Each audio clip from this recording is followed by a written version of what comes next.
This is my rundown daily driver, and ever since I lifted my Porsche 911 and bought the world's cheapest Aston Martin, I haven't paid much attention to it, and now it needs a lot of work. So today, we're turning this disgusting GTI into an absolute monster, but we have a few problems. Now, like I said, this car has a ton of issues. It runs terribly and has a check engine light, which I think are related. It doesn't look great, handles kind of poorly, sounds like a vacuum cleaner, and also has a cracked wheel.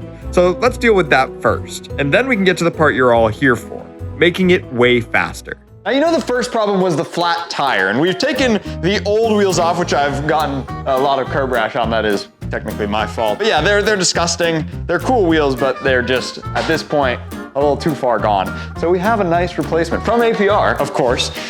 The AO1s, baby, with the self-centering spinning center caps. Check that out. These are fresh. Woo! That's heat. That is heat. So these are gonna go on the car. So now all we need to do is quickly chuck them on and then deal with the next problem. Oh. I'm quickly throwing the new wheels on, but we have way more pressing stuff to take care of. Now that we have that fixed, we still have one more thing to do before we get this car rolling and getting mods. And that's the check engine light. However, we luckily have this.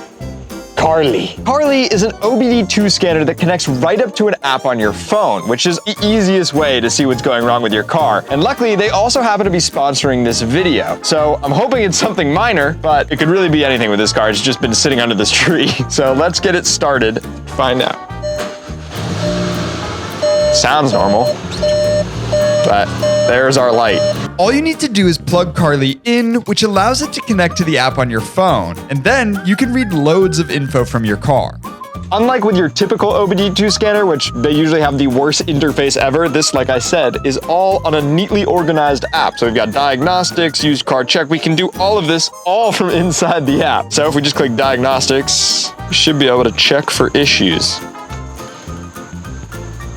Well, it's a lot of issues, apparently. It says very bad up here. You can see because it's a red light. So it makes it simple, and then it divides it across multiple things. So there's one steering assist issue. We have 12 engine issues. We've got a MAP or MAF throttle position correlation, an intake air temperature sensor, a engine control module that is disabled. This isn't sounding so good. Wow.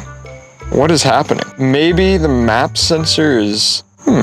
This app is actually amazing. You can even see the other systems that are all green down here. This will just save you a ton of money and time. Let's take a look at the map sensor, because that is one that I know where it is. Oh. It's really clean in here. Yeah, real good. Map sensor. Well, it's shaking itself loose. So that's an easy fix. I think that's in. I don't know how it did that. That's slightly troubling, but yeah, let's quickly clear all the issues. All you have to do here, hit the button, it clears, takes a few minutes, but honestly guys, this is actually super concise and easy. Anyone could do this. I am not the smartest person in the world. Carly is making it simple for me. I like a little red and green. Good, bad, makes it very simple. Idiot proof. All right, so we've cleared the codes. I am going to unplug. You can leave it in and turn the car on. Turn the car on. Yeah. Yeah! Check engine light is cleared. Carly even allows you to do custom coding. So for example, something that drives me absolutely off the walls is the door ding when you come into the car, just a little tone. All you gotta do is just shut that off. No, you can literally customize your car. You can literally even change the brightness of your turn signals. So if we wanted to go low, very high, I like a bright turn signal personally so people know that I'm getting in their lane. But you can do a lot with Carly. So bang for your buck. This is amazing. Let's do one more run through and see if we cleared all the codes. But you can check Carly out down at the link in my description. It'll be top link right there. I highly recommend you check it out. You can even get live data too. But let's run the diagnostics one more time. And now you can see our engine is green. Because it's good, because this engine's good. That made it a lot easier. Now we can actually put some mods on this thing and make it the supercar slayer that we deserve. Now that we have the check engine light figured out, we need to move on to the next critical step. This car is in desperate need of plugs and coils, which we have. They also happen to be upgraded ones from APR. So they should help us with the tune and all the extra modification that we're about to do. Check these out, bro. These? Are those the red style ones? Oh yeah. You know, the Volkswagen Audi group folks love to brag about having these. The red style ones, because I believe they're the exact same ones. They're the same ones that are on an R8 and a Huracan. So people love to brag about the red tops. Ooh, and we got the APR red top, so I'll do you one better. APR makes the best products. Let's get these on. I'm optimistically doing it here because I think it'll be easy. So we're about to tackle a task that we haven't done before. Yeah. Let's get to it. Doing plugs and coils is pretty straightforward on most cars, and it's a vital step if you plan on tuning your car. You can see the old coils are disgusting, but removing them is actually simple. They're only held on by a single bolt, and when you take them out, they make a pretty satisfying noise. That was a great noise. Nice. Alrighty, good work. Got all the old coil packs off. Removing the spark plugs is also straightforward, as long as you have the right size spark plug socket, and the ones from my car were desperately in need of replacement. I always make sure to start tightening them by hand, because if you cross thread one of these, you're gonna have a terrible day. Once that's done, you just have to pop the new coil packs on, tighten them down, then plug them in, and Bob's your uncle. Start her up, brother. I bet you'll run smoother now.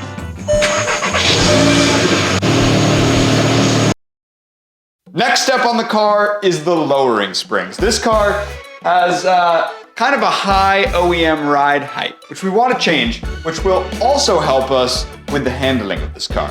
And luckily, APR has sent us some lowering springs. These are supposed to be awesome, so I'm excited to get them on the car. The only issue is I've never done lowering springs on a car like this. I've done plenty of lowering springs in my life, but if you look, this has some weird dynamic suspension control. Adaptive. And I really don't want to break it. And I definitely could break it while I do this. So me and Will are gonna try to throw these on. We're gonna start at the back, because the back, as you can see, should be slightly easier. It's only a spring perch, which means the spring is detached from the actual It's shock. not a coil over spring setup, you know? Yeah, so you can see it's back here, not on this shock, which should allow us to have a slightly easier time. The rear springs are pretty simple. Because it's just a spring perch, all you have to do is detach the control arm, which is what the spring sits on, slide out the old one, and carefully put the new one in. Then we just bolt everything back up and repeat the same thing on the other side, which again is pretty easy. But now it's time for the front, which I've heard can be a real pain. Now, like I said, we have this front dynamic suspension control, and I don't want the computer to freak out. So what I'm gonna do, I'm gonna disconnect the battery. That's big brain thinking right there. Oh, another beautiful APR part that you've seen. Let's get this bad boy off. Oh, shut up, car. You know what we can do while we're under here? What the? Engine snake removal. Why'd you do that? Because we have to get under here. Because that's where the strut top mounts are. I was like, what are you doing, man? Engine snake! Oh, this came out. I just jiggled it around. Oh. Engine snake! What the heck? What was that? Where did it go? What the heck? What? What the? What just happened? What's that? Oh. What? What? Behind you. What? Where did it come from? I don't know. It's a metal piece that definitely is a clip right here. Something that slides on. I hit it with my foot. Ah, here it is. Oh, there's no chance we find the other one. No way. That's crazy. Well, the case is solved. The first steps are pretty easy. Unplug the sensor for the adaptive suspension, detach the sway bar end link from the strut, and then unbolt the strut from the top.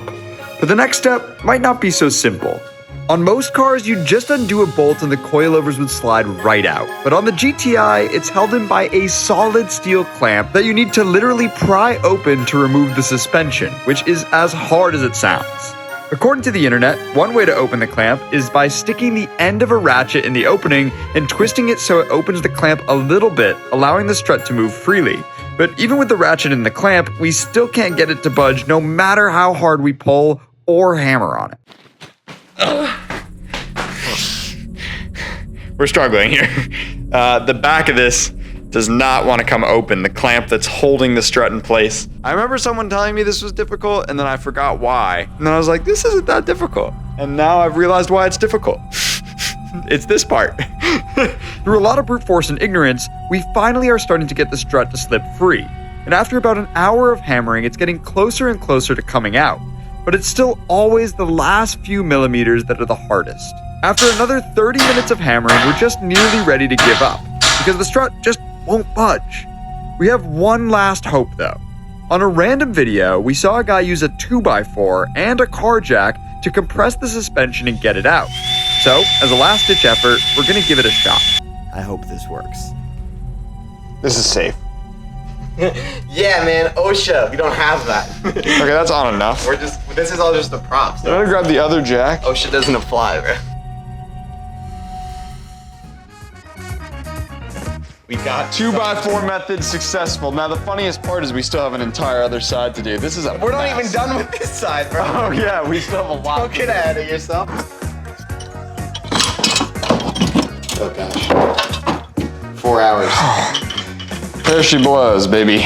Now I just have to take the old spring off the coilovers, preferably with a spring compressor, which I forgot, and install the new APR springs. But the hard part isn't done yet. Getting the coilovers back in is just as hard as getting them out. But after an hour of fighting with the suspension, I'm finally getting it to slide back in, which is probably the most satisfying thing ever.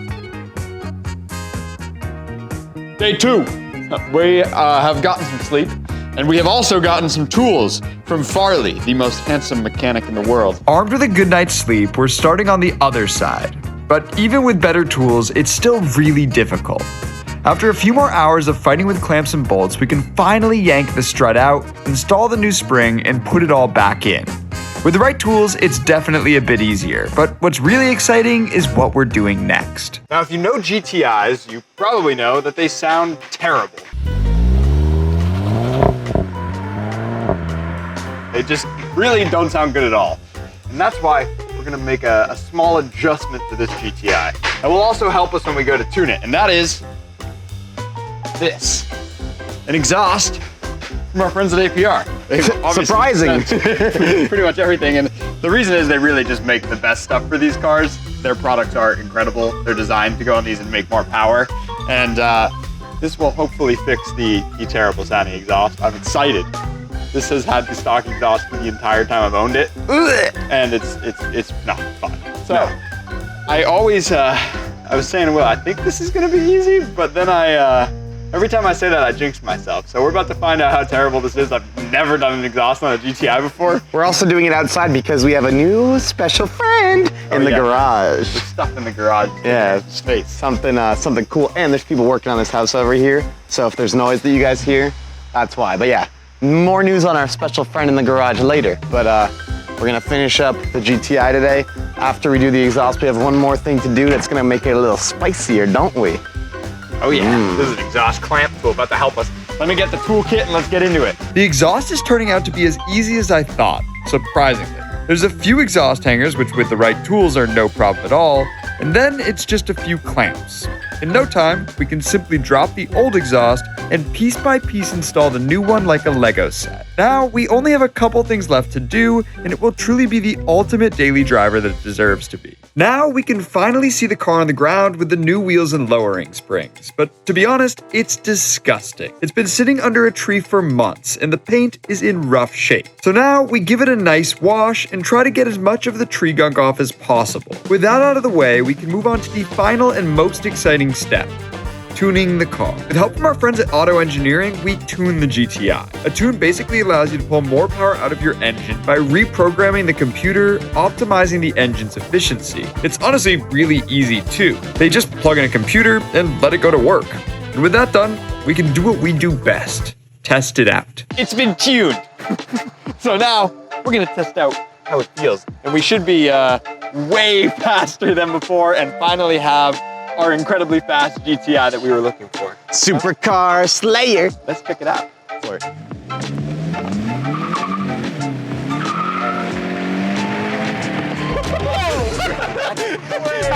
It took a second to get the power down, but golly. After a second, it spun second and a little bit of third. And then it was gone. And it took off. It just needed a second. Wow, that's shocking. That's crazy. That is incredibly fast for a GTI. It has no right being that quick. That was, we'll roll into it in a second. Ready?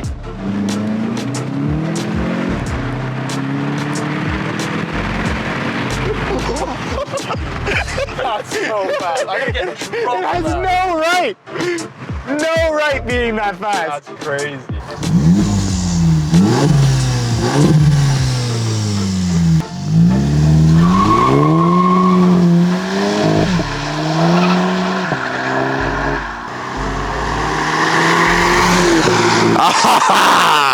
It's crazy how just a few mods can absolutely transform a car. Just a few days ago, this was a boring stock GTI. Now it makes nearly 100 horsepower and over 100 foot-pounds of torque more, handles like a dream, and looks absolutely incredible. Make sure you subscribe if you enjoyed this video, and don't worry, new Aston Martin video dropping soon.